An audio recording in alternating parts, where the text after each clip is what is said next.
On Britain's streets, a battle is raging. Over 11 million of us rent. Oh, God. But thousands fall victim to rogue landlords. There's just water cascading through here. Why should I live like this? 2 million of us are private landlords. He's owed almost £10,000 in rent. But many face financial ruin at the hands of bad tenants. You're supposed to be out by yesterday. Well, we're still here. Get your hands up. Don't push. And that is what you're dealing with. In this series, we're on the front line with the enforcement officers who crack down on rogue landlords. There's a lot of scams going on. This is gross exploitation. It just can't continue. And the experts whose job it is to evict bad tenants. This kind of stump boils my blood. It can be a little bit scary at times. Hey! Go! We're called the police! In this episode, Kerry, you okay? It's disgusting. a young mum regrets letting her house out to a friend. Children are living in here. 3 children. A London landlord finds himself in hot water. The last thing I wanted to do is to make them homeless. Unfortunately, I've no choice. And a non-paying tenant is confronted on eviction day. You are buying your cigarettes, you're changing your food, but you can't pay your rent. I can't understand that.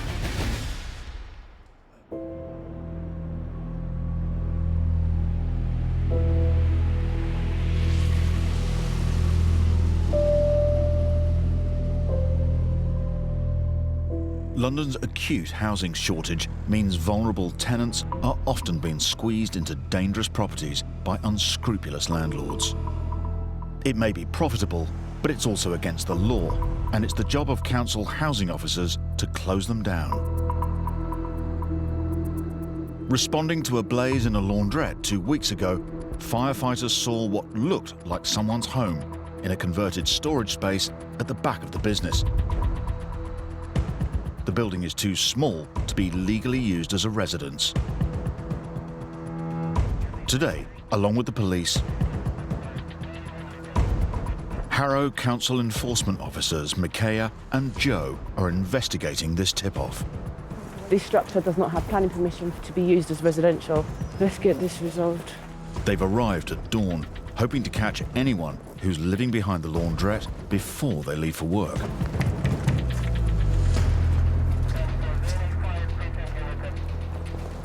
This is not good.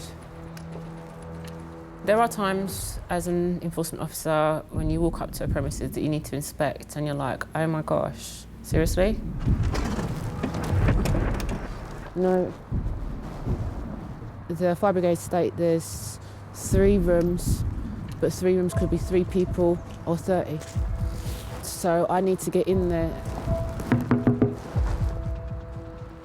We've already had a fire to the front where the business is, so I am fearing the worst. The property is that unsafe that we haven't got time to keep knocking and playing nicey-nicey. We have to get in there. We have to assess it with immediate effect. Good morning, is anyone here? Like, locksmith can get here in an hour. An hour? Yeah.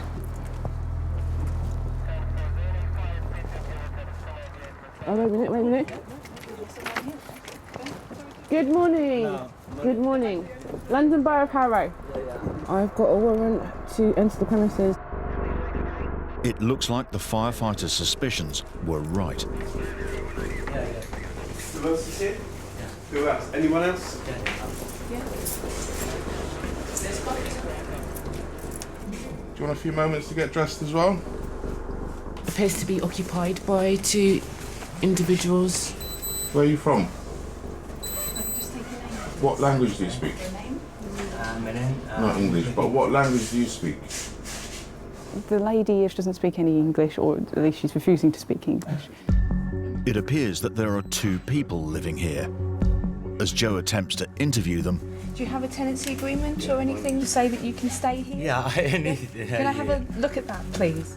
Micaiah inspects their makeshift home. 50 centimetres. What she discovers is concerning. They've got a window that is 50 centimetres big, but it has bars on it. And then you come through here, we have a window, but it doesn't offer any means of escape. When a fire broke out in the front of the building 2 weeks earlier, it didn't spread to the storage unit. But if it happens again, these tenants might not be so lucky. If you're stuck out in this space and that door's locked and this door's locked and you don't have the key to either, you're not going anywhere. You're kind of like stuck because you can't get out. You've got people living in a storage unit. It's not all right. This is 2018. How long have you lived here? I live here. I rent here? 5 years. 5 years. Yeah. The two tenants are almost certainly victims, not villains. The fact they've been living in cramped and dangerous conditions for so long is a big worry. That's interesting. Just there. Manhole cover. It's incredibly weird to have a manhole in a bedroom. It's not normally something that you'd have. And if you do have one, it needs to be double sealed so you don't get any smells and rats and all manner of nasty things coming out. And this version of double sealing is just duct tape around it. Thank you. Outside the property, piles of dumped rubbish add to the risk of fire. This is nasty. It's just a plyboard structure with loads of rubbish and possible combustible goods. It's a dump. It's a storage unit parading as a home. The storage unit is too small for anyone to live in. It doesn't have planning permission and is a fire risk. Makaya now needs to identify the landlord and force them to take it down.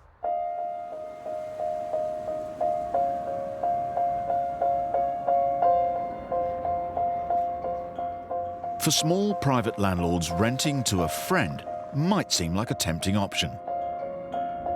When mum of two, Kerry Paling, needed a new tenant for her 3-bed Mansfield semi, she saw the chance to help out a friend in need. I first met her at a child group, and her child is in my child's class at school. She told me that she was living in a house and it was dangerous. She said it had electrics, like live wires hanging out behind the TV, and she was just like scared for the children, really. Obviously I wanted to get out of danger because she had children. Kerry's friend moved in, and at first all seemed fine. But 6 months later, the rent stopped. Now she's 5 months behind and owes over £6,000. All of a sudden, she just stopped paying. No explanation, no nothing. And that's what makes me angry, because she does know me as a person. She knows I would have helped her in any way that I could have if she asked for the help, but she just chose to ignore us all. It is a lot of money, and it does pull at my heartstrings, especially with her having children as well, because I've got children of my own, so I do sympathise with her. But I shouldn't do, because at the end of the day, she didn't pay. She's the one that put herself in this position. The lack of rent isn't the only issue. Kerry's dad has a home that backs onto the property, and they've discovered the tenant has up to 10 dogs living there. Oh my God. What a mess. Wow. That's disgusting. Mess. Dirt. Kerry agreed her tenant could keep just 2 pets. At this point, I was getting really angry because she was moving all these animals in, and it's a lot of cost. So what was going through my mind is, if she's paying for all these animals and keeping these fitting well, why is she not putting the roof over her kid's head? 4 weeks ago, Kerry won an eviction order at court, and her tenant should have moved out by today. Lawyer Chris Sharp, who's been helping with the case, is here to check whether she's left. Hi, Kerry. Hi, Dave. Hi, Chris. You all right? Nice fresh morning, isn't it? Yeah. This is Gav, the dog handler. How you doing? Nice big dog kennel in there, isn't there? In situations when a client calls you saying, I did a favour for a friend, invariably they are not friends when the story finishes.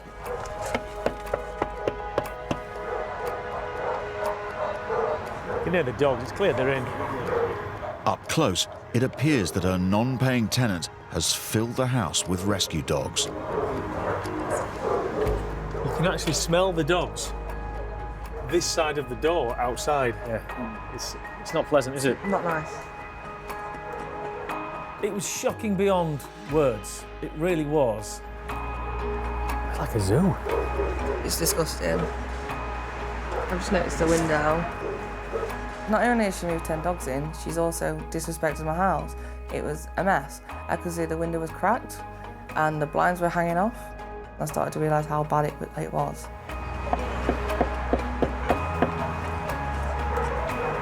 Hello? She's not here. She's not answering or she's not in, but what we do know is she hasn't vacated.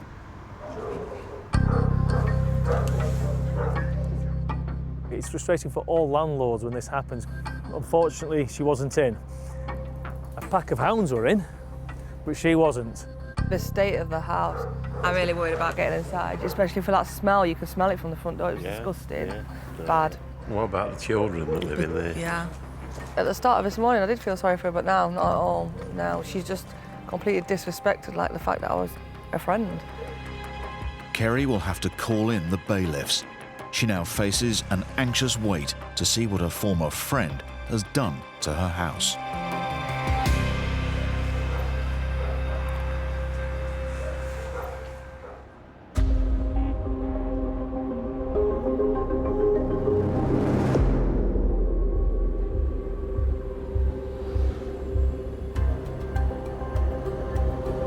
After a fire broke out in a laundrette, Housing Enforcement Officer Micaiah Angus discovered at least 2 people were living in an illegally converted storage unit at the back. 9 days later, she's returning with colleague Andrew Sedman to meet with the landlord responsible. This one was dire. It's like, seriously? Does this still happen in this day and age? The landlord, Mr. Mansour, is waiting with Eddie from the council planning department. Because of the size of the property and safety concerns, the council have issued a prohibition notice, which means that all the tenants should have left immediately. So I've been inside, I've been speaking to Mr. Mansour. There's one left now. One tenant is still living in the storage unit. In cases like this, it's the landlord's responsibility to remove them as soon as a property is declared prohibited. Mr. Mansour, have you read the order? Yeah. Yeah, you understand that I will enforce. Yeah? All right, let's go in. In situations like this, I am a landlord's worst nightmare. Sort it out, because I will drill down on you. This is dire, because if that hadn't been a solid wall and that fire had come through here, these people in here would have died. You would be facing criminal charges and a possible prison sentence. So, no, it's serious, Mr. Mansour. That's why I'm saying. Sorry, Okay, I will take it down. So, okay, take it down. And I told him the day then he's going. So I promise you, I will take it down and I will use it as a storage. I think I see a lot of people at the back of the. Quick money here. It's not possible. It's not quick money because it's just wasted space. I thought we can create it. Mr. Mansour is the freeholder. He also owns and runs the laundrette at the front of the building, where a recent fire broke out. I know I sound harsh, but I have to tell you the whole truth from the get-go. There's no escape. There's no escape. If you're here and that fuse box catches on fire, it's not on fireproof retardant materials, you're dead.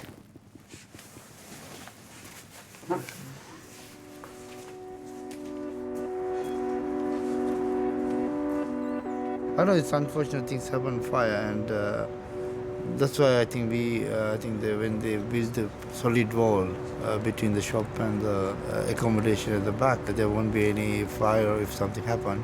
It will not be affecting the people living. I don't know.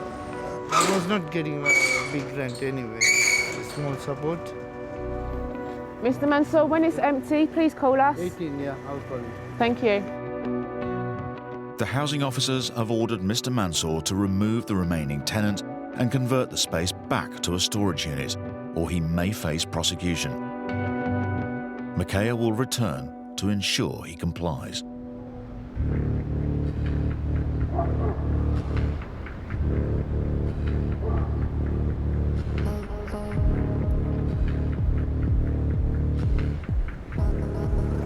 Notting Hill in wealthy West London. Rents here are sky high, so when a tenant falls into arrears, it can mean big problems for their landlord. Currently, I'm owed just under 10,000, and on Monday, which is when the next month's rent is due, I'll be owed a total of 12.5, I think. Pushan Chowdhury's tenants, a married couple with children, moved into his 3-bedroom flat 9 months ago. They were paying just over £3,000 a month. They were as good as gold for the first few months, and then suddenly 1 month's rent didn't appear, and I contacted them, and then the wife said, we're really sorry, he actually lost his job last month. We've been too embarrassed to call you, he's looking for work. After almost 4 months without any rent, Pushan is now in financial hot water himself. I'm struggling to find the money to pay the mortgage that I have on that property, which is huge, and the mortgage on the house that I'm living in. The last thing I want to do is to make them homeless, effectively, but I do have to begin eviction proceedings, unfortunately. I've no choice. Today, Pushan is serving his tenants with what's known as a Section 8 notice, ordering them to pay up or get out. Eviction specialist Paul Champlina from Landlord Action has been working on the case. Hey there. Hi, Pushan. Hi. Hello, hi. Nice to meet you. Sorry, How are you? Good, yeah. Yeah, How you cold feeling? and wet, but good. Yeah, okay? nervous actually. Nervous. Yeah, I keep thinking, am I doing the right thing? Have I given them every chance? Am I being a nasty landlord? It's a horrible situation. No. So look, I've got the notices. Let's go and serve them, see if they're in. Yeah. See if I can have some dialogue on your behalf to see what's going on. Okay. Would you mind if I didn't come with you to the front door? No, of course not. Of course now, not. I can I'm just understand finding it a little quite bit. a bit of anxiety. You hang back, and I'll just go and speak to them and see if they're in as well.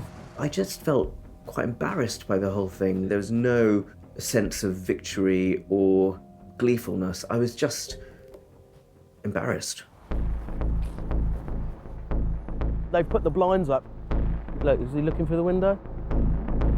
It's a very difficult position to be in because whatever your feelings towards the parents, whether it's anger, disgust, or bewilderment, all of which I felt in this instance, the children are obviously at no fault.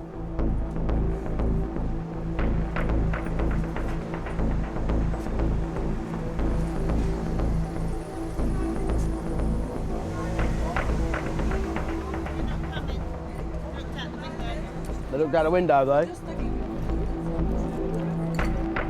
Someone has come to the door, Hello? Hello? Hi. Would open the door? but they don't seem keen on opening it. I've got a notice from the landlord. If you're not going to open the door, I'm going to put the notices through the letterbox. Okay, so you've been served with the notices relating to the outstanding rent. All right, thank you very much. Thank you.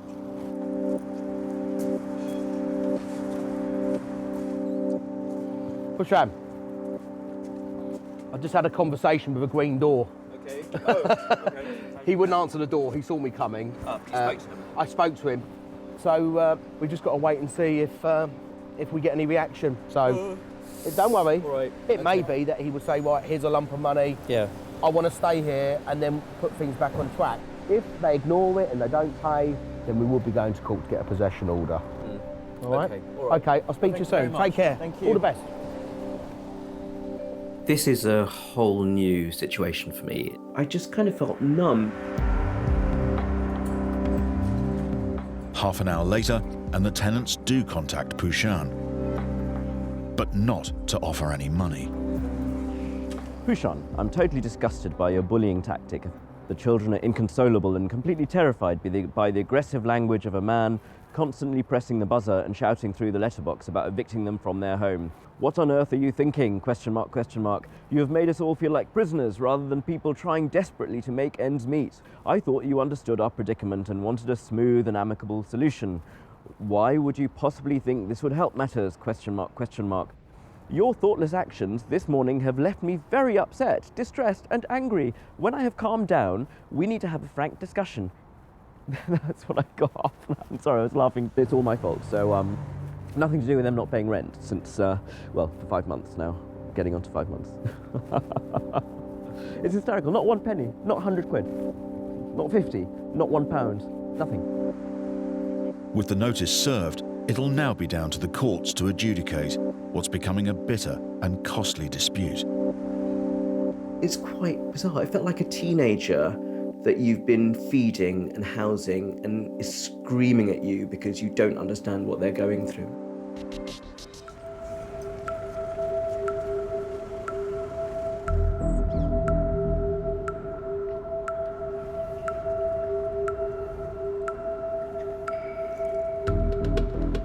After his tenants missed another month's rent, landlord Pushan Chowdhury is now owed more than £16,000. With 2 weeks before the case is due in court, the tenants have informed Pushan that they've left, so he's en route to check. I had some emails back from them telling me that me not having any money somehow is my fault because I've begun legal proceedings because I haven't paid rent for 4 months. So I'd love them to have a conversation with my mortgage company, but that's probably not possible. The loss of rent has hit Pushan hard. He's now struggling to pay the mortgage on both his own home and the flat. I think genuinely, if I'd been more hard, I think that I would have been higher up on their priority list of people to pay. It's kind of like the landlord equivalent of being relegated to the friend zone. It's kind of, he's the easy touch person. You don't need to pay him, he's fine. This will be the first time Pushan has set foot in the flat since eviction proceedings began. Okay.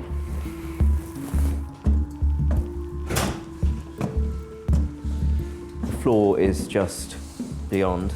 Clean would have been nice, but there we go. It looks like the tenants have gone, which is a huge relief to Pushan. But his next task will be getting the property ready to go back on the London rental market. It's a fun staining on the loo. Oh no. I think I've just been putting mugs of coffee on everything. All the... Oh, this is just... It's kind of heartbreaking. Paint all over the leather. The weird thing is, while they were still occupying my flat and they had stopped paying rent, I felt utterly powerless because I genuinely didn't know how long they were going to stick around for.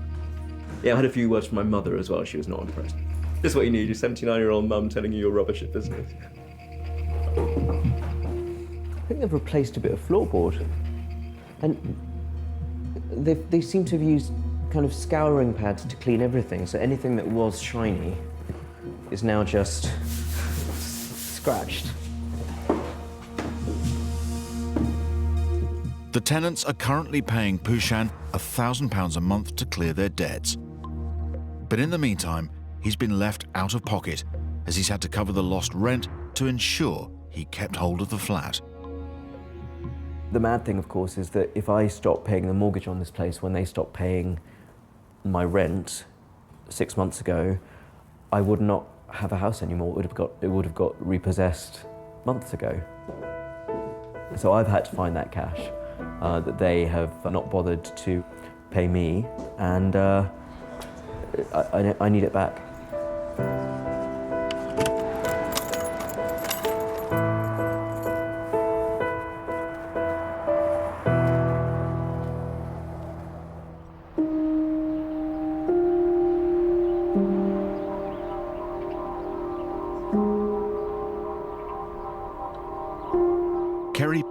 Made the mistake of renting out her home to a friend she met through her children's school. Owed over £6,000 in missing rent, 3 weeks ago, she won a court order to have her evicted. Today, she's meeting bailiffs at the 3-bed semi who are set to remove the tenant. I am a little bit worried because she was my friend. She did send me a message via text threatening there was going to be consequences.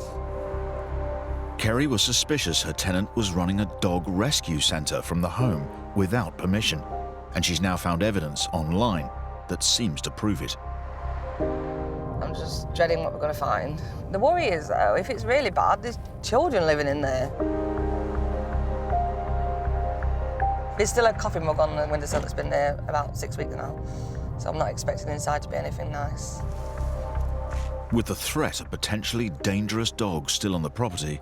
Hi, Kerry. Hi, Chris. Hi. I'm good. Bit cold. I know, yeah. Chris Sharp from the Landlord Group has brought along specialist animal handlers as well as bailiffs. How you doing? All right. Should we do the business then?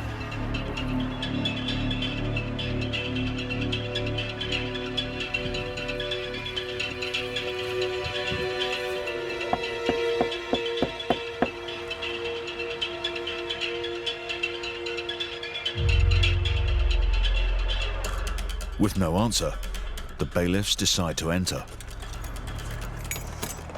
Hello. The tenant, her 3 children and rescue dogs have gone. When I realised that she'd vacated the property, I was over the moon. I was absolutely relieved that the children would not have to go through that emotions of being removed from their house, their home. What's left behind is a scene of devastation. Smells. I've been in some places before, but the smell of this place nearly knocked me over. Oh. Is it clear, Gav? Which one upstairs? Yeah. Give it a second, Karen. Just watch your footage and there's like floorboards missing. It's making me feel sick. So clear that, man? Yeah. Looks like the dogs have been. Sorry, I can't take it. Kerry, you okay? That's disgusting. It was just the worst smell you've ever smelled in your life. It is that disgusting in there. Yeah, Deep breaths. Try again. Deep breaths, come on. Try again.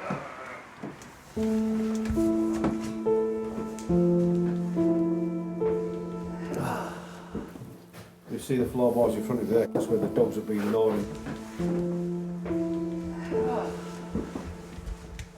What a complete and utter sty.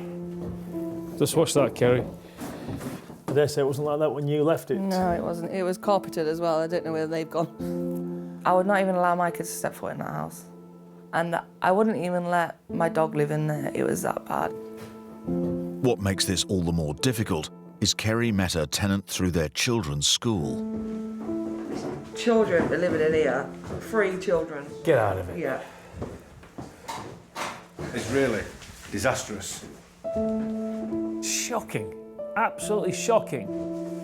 There's more mess and more damage in the kitchen. It's a sharp contrast to the home Kerry let out to a fellow mum in need. It was clean, it was freshly painted, it had a new kitchen, it's had a new toilet. It's not there anymore. The toilet's not there now. What? No toilet? No. Was it a toilet? There was a toilet. It's not now. There's certainly a waste where a toilet would go. But when she signed a tenancy, there was a toilet. The upstairs bathroom toilet has survived, but outside are more kennels and more mess.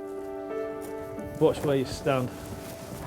Wherever you look, it's just a continuation of just filth and carnage. This is so shocking. Dog poo, loads of dog poo. I'm shocked more than anything. I expected it to be a mess, but not like this.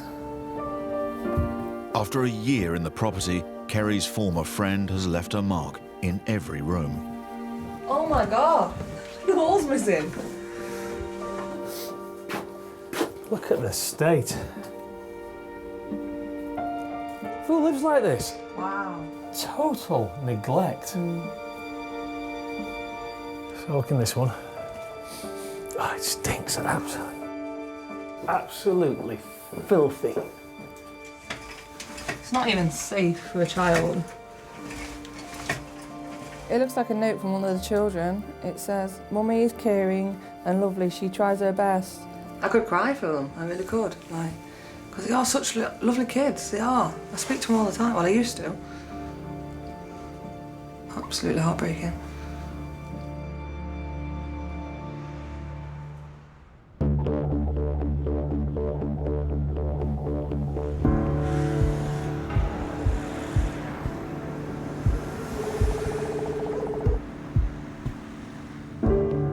Mental health nurse Emmanuel Azuki is heading to the two-bedroom flat he's been renting out to his current tenant for the past year. 10 months ago, the rent stopped, putting Emmanuel in a deep financial hole. My mortgage has gone into arrears. I'm in heavy debt. I default on most of my payments now.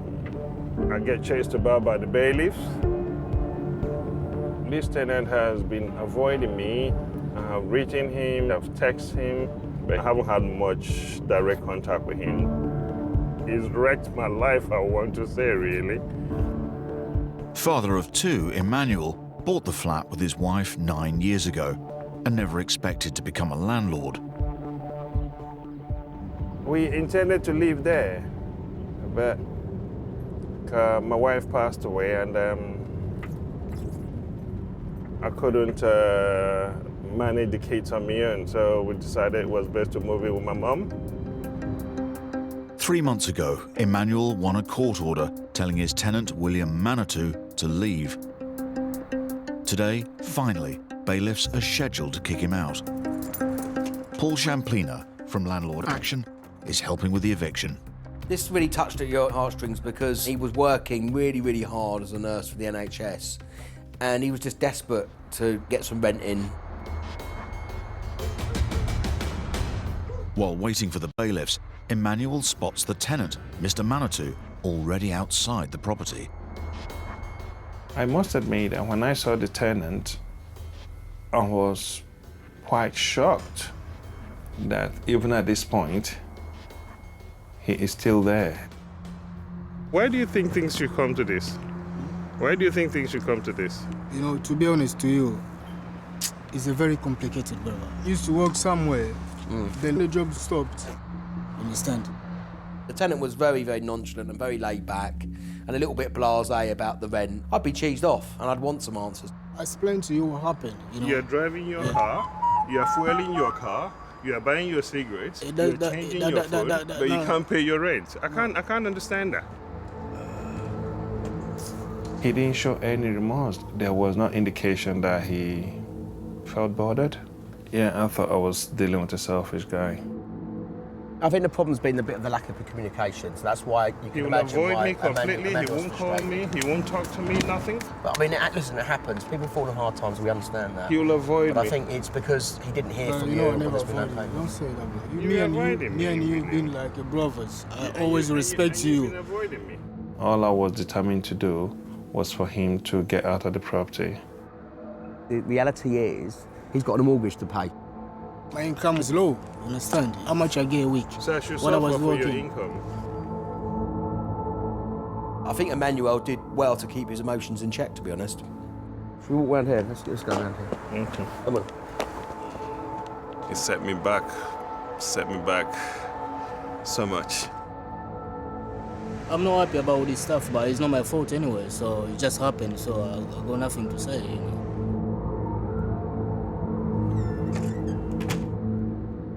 I don't believe anything he's saying, because if he was genuine, he wouldn't be avoiding me all this time. Hello, chaps. The bailiffs arrive. It will now be up to them to remove Mr. Manitou from the property.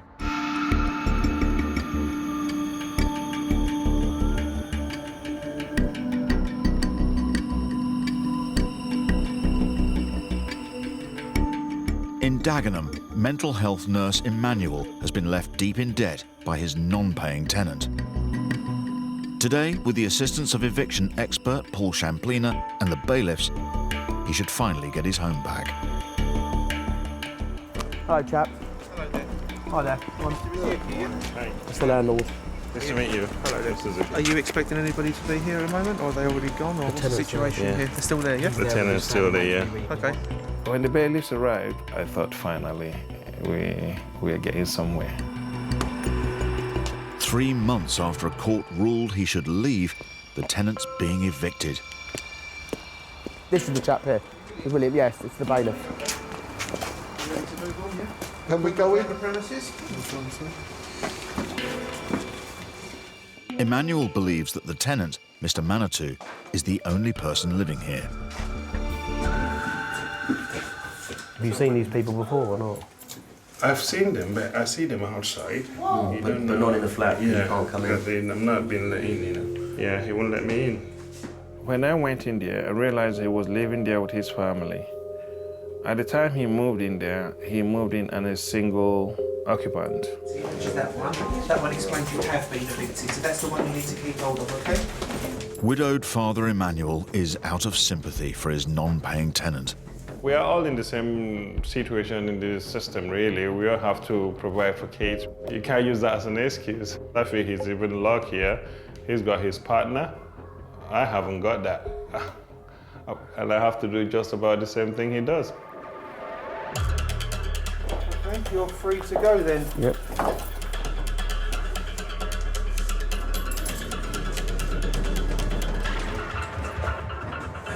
Ten months after he last paid rent, Mr. Manitou and his family go quietly. Feel relieved. feel relieved, seriously. Once Emmanuel and Paul properly inspect the flat, the relief is short-lived. The door here, I don't know where this one has come off from. The laminates have been gapped for some reason. And here, the kitchen was nearly fitted at the time. You can see that doesn't shut properly anymore. And the washing machine, I don't know where it's gone. You had a washing machine? I had a washing machine. If you've rented out for a year, you wouldn't expect a kitchen to be as badly damaged as this. The level of damage and dilapidation I saw was shocking. I would say that added insult to injury. You're getting a lot of mould at the bottom. I mean, there's dampness down here as well. The entire flat, yeah. Clearly, the ventilation's not here, but it's empty. You've got your property back. That's the main thing. Okay. If my wife had seen that, she would have thought, what a horrible experience for us, and she will be proud. I dealt with it in the right way. I should deal with things. Yeah. Having just discovered the flat he thought he was renting to one man has been home to a family of 5, Emmanuel is in for a further unwelcome surprise. Look at that. If you look at the door. Did you put locks on each door? No, I didn't. Why would you put locks on a room when you've got kids living here? You wouldn't put locks on a room for kids. Who knows? Emmanuel may never learn exactly what went on in his flat, but the single dad does know he faces a big bill to get it back on the market. Obviously, I'm pissed off with him. It's going to cost me thousands of pounds to get back in order, and he's never going to be able to repay the money. So it's about picking up the pieces, basically. And his behavior has affected my credit history, so it's not something I can borrow a loan for to get myself out of this mess. You have all these plans for yourself and for your family. You want to have a decent life, you know, and things like this tend to set you back. But that's life for us, isn't it? Yeah.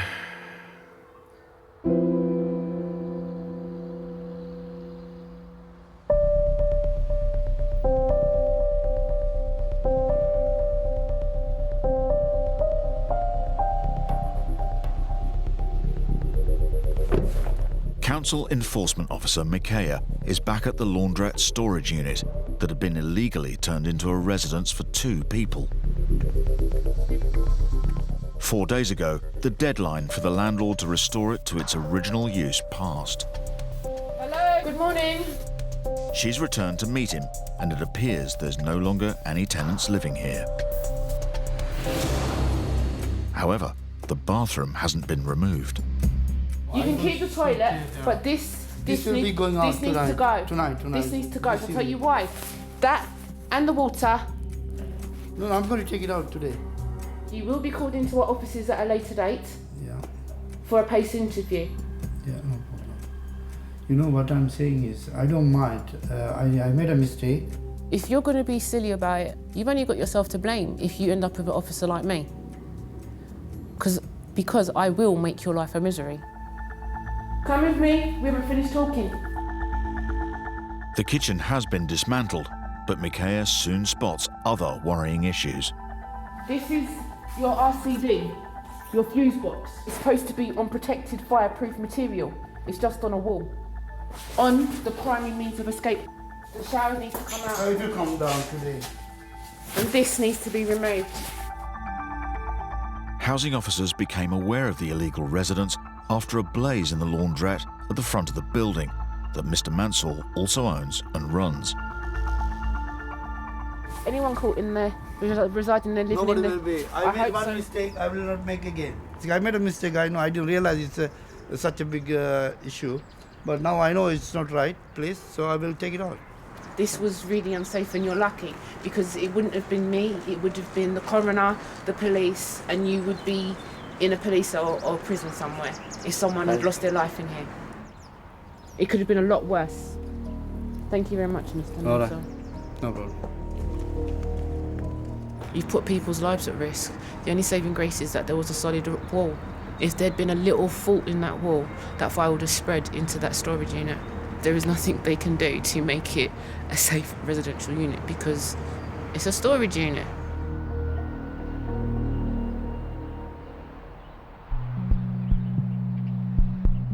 Mr. Mansour claims the unit was never a storage unit, but a properly converted flat with good standard bathroom, kitchen and central heating.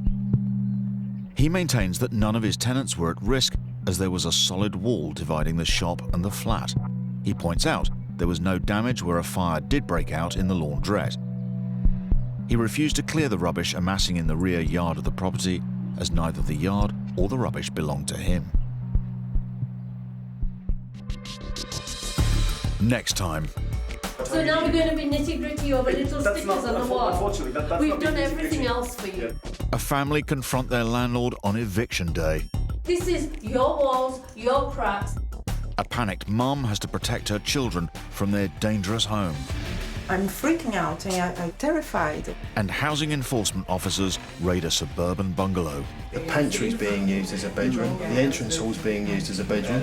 Dreadful, isn't it? Absolutely dreadful.